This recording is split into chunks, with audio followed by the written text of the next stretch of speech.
നമ്മുടെ വീടുകളൊക്കെ അന്വർത്ഥമാകുന്നത് എപ്പോഴാണ് എന്നറിയോ നിങ്ങൾക്ക്? ഒരു വീട് കെട്ടുന്നത് അതിൽ താമസിക്കാൻ പോകുന്ന കുടുംബവാസികൾക്ക് വേണ്ടിയിട്ടാണ്. അപ്പോൾ അവർ സമാധാനത്തോടും സന്തോഷത്തോടും കൂടി വീട്ടിൽ ജീവിക്കണം. അതാണ് അതിൻ്റെ ഉദ്ദേശം. എന്നാൽ അത് മാത്രമാണോ? അല്ല. ഒരു സംശയവും വേണ്ട. നിങ്ങൾക്ക് മാത്രമേ ലോകത്തിൽ ജീവിക്കാനും താമസിക്കാനും ആവശ്യമുള്ളൂ. അപ്പോൾ ഇടയ്ക്കൊക്കെ വല്ലവരും വിചാരിച്ചോ അവിചാരിതമായോ നിങ്ങളുടെ വീട്ടിലേക്ക് കയറി വന്നാൽ അവരെ സത്കരിച്ച് വേണ്ടതുപോലെ നോക്കി അവരെ എത്ര ദിവസം 1-2 ദിവസം തങ്ങുന്നുണ്ടെങ്കിൽ ആ അതിഥി ശുശ്രൂഷ വളരെ ഭംഗിയായി നടത്തണം. ഇനിയും നമ്മൾക്ക് ഈ വീട്ടിലേക്ക് വരാൻ സ്വാഗതമുണ്ട്, വരണം എന്നവർക്ക് തോന്നണം. അവരവരുടെ വീട്ടിൽ എല്ലാ സ്വാതന്ത്ര്യവും ഉണ്ടാവും. വേറെ ഒരു ഗൃഹത്തിൽ ചെന്നാൽ നമുക്ക് സ്വാതന്ത്ര്യം എടുക്കാൻ പറ്റില്ല. തന്നത് സ്വീകരിക്കുക, പറഞ്ഞിടത്ത് പോവുക, സൗകര്യപ്പെടുത്തിയതിനനുസരിച്ച് പെരുമാറുക, അത്രയേ പറ്റുള്ളൂ. ഒരു ദാസ്യമാണ് അവിടെയുള്ളത്.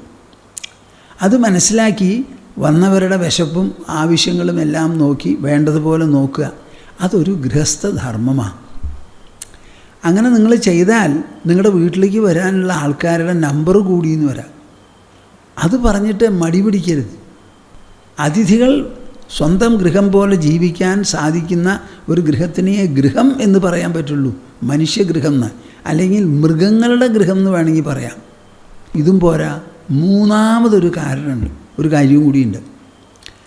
നിങ്ങളുടെ ഗൃഹത്തിൽ സജ്ജനങ്ങളെ ആരെങ്കിലും സ്വാഗതം ചെയ്ത് സത്കരിച്ച് അവരുടെ അടുത്തുനിന്ന് 10 വാക്ക് പറഞ്ഞ് കേൾക്കാനുള്ള ഒരു രംഗമൊരുക്കണം.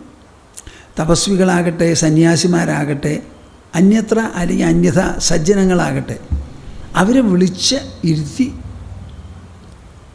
അവരെ മുമ്പിലിരുന്ന് നിമിചക്രവർത്തി നവയോഗികളുടെ മുൻപിലിരുന്ന് സംസാരിക്കാൻ പറഞ്ഞത് കേട്ടുല്ലോ, അതേമാതിരി കേൾക്കാൻ നിങ്ങൾക്ക് തോന്നണം.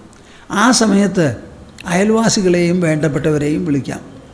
ഞങ്ങളുടെ ഗൃഹത്തിൽ ഒരു സാധു മഹാത്മാ വന്നിട്ടുണ്ട്, അദ്ദേഹം 4 വാക്ക് സംസാരിക്കാൻ പോണു, ഞങ്ങളുടെ അപേക്ഷ അനുസരിച്ച് നിങ്ങളെല്ലാവരും വരൂ എന്ന് പറഞ്ഞ് ഒരു സത്സംഗത്തിന് വേദി കൂടി ആവുമ്പോഴേ ഗൃഹം അന്വർത്ഥമാകുന്നുള്ളൂ. Then it is okay. അതല്ലെങ്കിലല്ല. ഇത് നല്ല പോലെ ഓർമ്മ വച്ചോളൂ.